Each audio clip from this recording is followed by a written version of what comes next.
All right, what's up, guys? Welcome to Promotech. Thanks for tuning in. The iPhone 18 Pro Max looks like a typical upgrade on the surface, but Apple is quietly changing how iPhones are released, how they're designed, and how they're used day to day, and those shifts could have a bigger long-term impact than any single feature packed inside this phone. Let's dive right into the video, because the biggest story here isn't just the hardware, it's the strategy. Apple splitting the lineup into a fall and spring release sounds simple, but when you compare it to previous years where everything dropped at once, this changes how attention flows.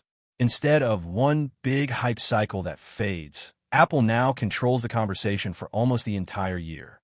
That's not just marketing, it's dominance. It keeps the Pro models in the spotlight longer and quietly pushes more people toward the premium tier without saying it directly. Now, while that's happening, the design changes look subtle, almost too subtle. Side by side with the previous Pro Max, you're still getting that massive display, but the shrinking dynamic island and more under-display Face ID components tell a deeper story. Apple is slowly removing visible tech from the front without rushing into risky, full under-display cameras. It's a gradual transition, and if you've followed Apple long enough, you know that's how they avoid failures. What looks like a small refinement now is actually part of a multi-year plan to deliver a true all-screen iPhone without compromises. And then there's the performance side with the A20 Pro. Yes, 2 nanometers sounds impressive, but just like we've seen before, Apple isn't chasing specs for headlines. When you compare it to earlier chips, the real improvement is efficiency under pressure. Less heat, better sustained gaming, smoother multitasking over time. That matters more than short bursts of speed, especially if you're someone who edits videos, plays demanding games, or just keeps dozens of apps open. This is Apple doubling down on consistency, not just power.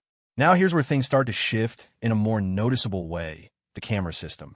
A variable aperture on a smartphone isn't just a spec upgrade. It changes how the camera behaves in different environments. Side by side with fixed aperture systems, this allows the iPhone 18 Pro Max to adapt more like a traditional camera, improving low light while maintaining sharpness in brighter scenes. Add to that a wider aperture telephoto and a higher resolution front camera, and suddenly, this isn't just about taking better photos, it's about giving users more control without making things complicated. Quick pause though, because this ties into something a lot of you don't think about until it matters. When you're traveling, uploading content, or even just connected to public Wi-Fi, your data is constantly exposed. That's where something like Wallverse fits in naturally. It's not about tech jargon. It's about having a connection that feels secure and unrestricted no matter where you are. One tap, and suddenly you're not worrying about networks, regions, or privacy in the background while you're using your phone the way it's meant to be used.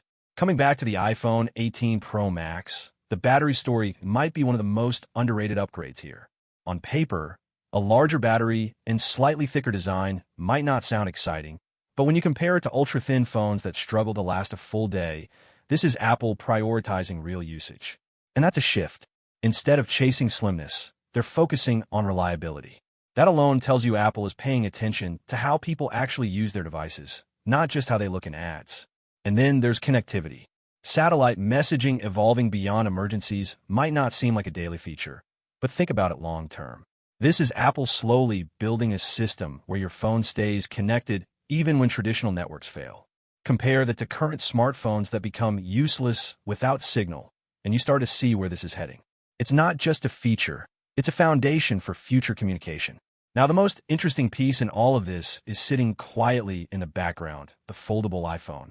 Apple entering that space alongside the Pro Max isn't random. It's a signal.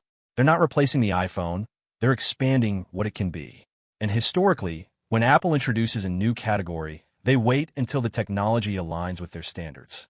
So if this foldable actually launches, it means Apple believes the experience is finally ready. Before we go further, quick note for the community. Over 70% of you watching right now aren't subscribed, and if you enjoy breaking down tech beyond just specs, this is where you want to be.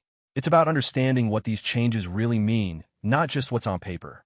Because when you connect everything, the split release, the refined design, the efficiency-focused chip, the smarter camera system, the bigger battery, and the push toward new form factors, the iPhone 18 Pro Max doesn't feel like a one-year upgrade. It feels like Apple setting the stage for the next phase of the iPhone. And the real question is, if this is Apple slowly transitioning toward an all-screen design, always-on connectivity, and entirely new form factors, are we looking at the last traditional iPhone before things started to change in a much bigger way. Take care and stay safe. I'll see you in the next one soon. Cheers. Bye-bye.